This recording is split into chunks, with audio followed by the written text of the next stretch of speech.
আজকে পুঁই শাক কেটে এই যে রান্না করব। পুঁই শাক দিয়ে কি রান্না করলে ভালো হবে বলেন? অনেকগুলো আমরা এখান থেকে কেটে নিয়েছি, বেশি কাটা লাগবে না। এই যে আজকে পুঁই শাক দিয়ে কি মাছ দিয়ে রান্না করবো? কই মাছ, শিং মাছ আছে একটা দিয়ে রান্না। কই শিং মাছ। এই জায়গায় এই আমাকে এটা দেখাও, এই আমাদের কতগুলো পুঁই শাক হয়েছে।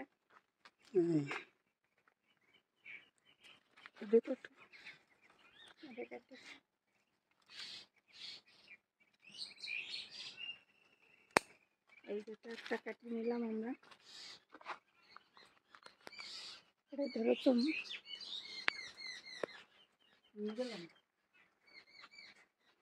আম্মু খুবই ব্যস্ত হয়ে গেছে রান্নার জন্য। এই জায়গাতে এই কিছু পাতা নিতে পারতে তো, ওটা তো খালি ডাটা ডাটা হয়ে যাবে না। গাইস দেখছেন কত পাতা ফাঁকা ফাঁকা দিয়ে দুই সাইডে পাতা আম্মু নিলে।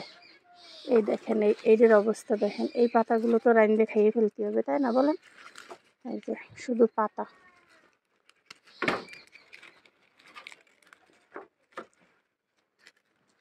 গাইস পুঁই শাকের সাথে আসলে মানে ইলিশ মাছ দিয়ে রান্না করলে গাইস কি যে স্বাদ লাগে। কিন্তু গাইস ইলিশ মাছের যে দাম, কেমনে খাইতাম কোন?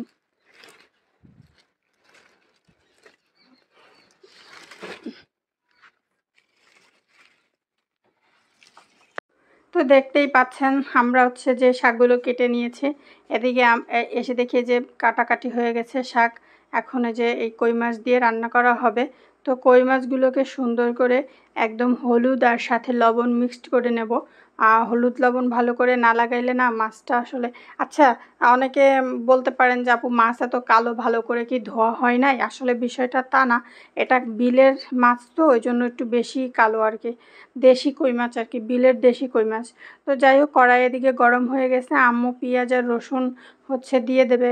আর যেহেতু টাটকা সবজি আমাদের গাছ থেকে তোলা, এটা আবার বিলের মাছ দিয়ে রান্না করলে কিন্তু বেশ মজা হবে। এদিকে আমি আর এবার ওই পাশে যাওয়াতে দেখি পেঁয়াজ হয়ে গেছে, আবার পেঁয়াজ রসুন পোড়ানো হয়ে গেছে। আম্মু তাড়াতাড়ি এটাকে পাটায় তুলে রেখে কড়াইয়ের ভিতরে আবার কিছুটা তেল দিয়ে দিচ্ছে। তেল দিয়ে তেলটা একটুখানি জাস্ট গরম করতেছে, যাতে আবার কষানোর সময় আবার অনেক সময় দেখা গেছে বা মাছ ভাজার সময় না কড়াই লেগে গেলে বিরক্তিকর। যাই হোক আমাদের এখন এই কই মাছগুলোকে একটুখানি ভাজা ভাজা করে নেব। কিন্তু হালকা ভাজা দিয়ে রান্না করলে ভালো হইতো যেহেতু দেশি মাছ। কিন্তু আসলে দেখেন আমরা ওই পাশে গেছিলাম, এর মধ্যে আমি আইসে দেখি মাছগুলো বেশ লেগে লেগে গেছে।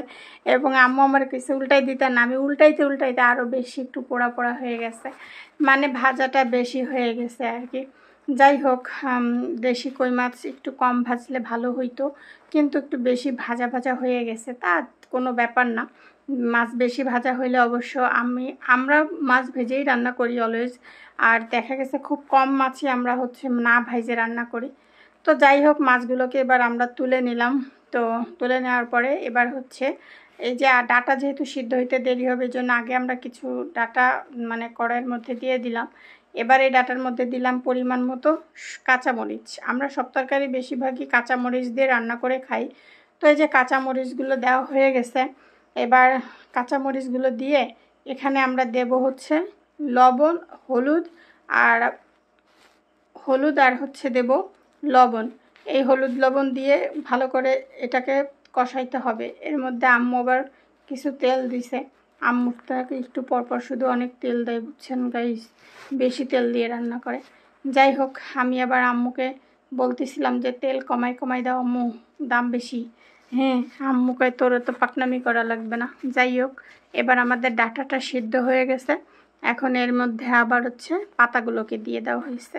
দেখছেন না পাতাগুলো কি একদম তরতাজা, গাছ থেকে ছিঁড়ে নিয়ে আসলাম। এবার আমি আবার একটু এটাকে মানে বাটার চেষ্টা করিতেছি, হ্যাঁ গাইস, কিন্তু কথা হইতেছে আমি পোর্তাডারাই সরাইতে পারতেছিলাম না।